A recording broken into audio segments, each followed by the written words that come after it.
রান্না করতেছি মুরগির মাংস, চই ঝাল দিয়ে মুরগির মাংস, সেই খুলনার বিখ্যাত চই ঝাল। আজকের দিনটা তো আমার কাছে অনেক স্পেশাল। আপনারা আস্তে আস্তে সবাই জানতে পারবেন, আবার অনেকে জানেনও যে কেন স্পেশাল। নমস্কার, আপনারা সবাই কেমন আছেন?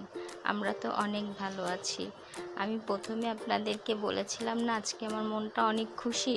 খুশি হচ্ছে এ কারণেই, আপনারা দেখলেই বুঝতে পারবেন।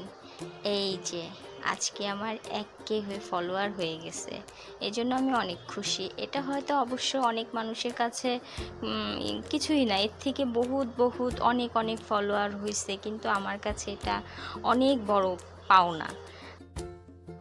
আমি কখনো ভাবিনি যে আমার 1000 ফলোয়ার হবে। সব কিছু হয়েছে আপনাদের জন্য, আপনাদের ভালোবাসা আশীর্বাদে আমি এইটুকু এগিয়ে আসতে পারছি।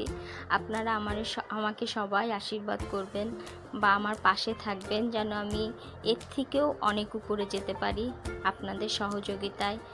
এর পিছনে আমার অবদান আছে, না বললেই নয়।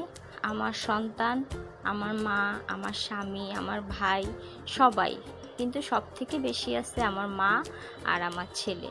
আমার ছেলে হচ্ছে আমার ক্যামেরাম্যান। আজকে আপনাদেরকে একটা সত্যি কথা বলে দিলাম। আর পরিশেষে জানাচ্ছি নমস্কার, সবাই আমার পাশে থাকবেন। লাস্টে তো কেক কাটলাম, কেক খাওয়া করলাম, অনেক মজা করলাম এই 2-3 জন মিলে। আগামীতে আরও অনেক বড় বড় কিছু হবে। আমাদের খাবারে ছিল আজকে সাদা ভাত, মুরগির কষা মাংস চই ঝাল দিয়ে, সাথে আছে দই, কাগজি লেবু, আর ছিল কোক।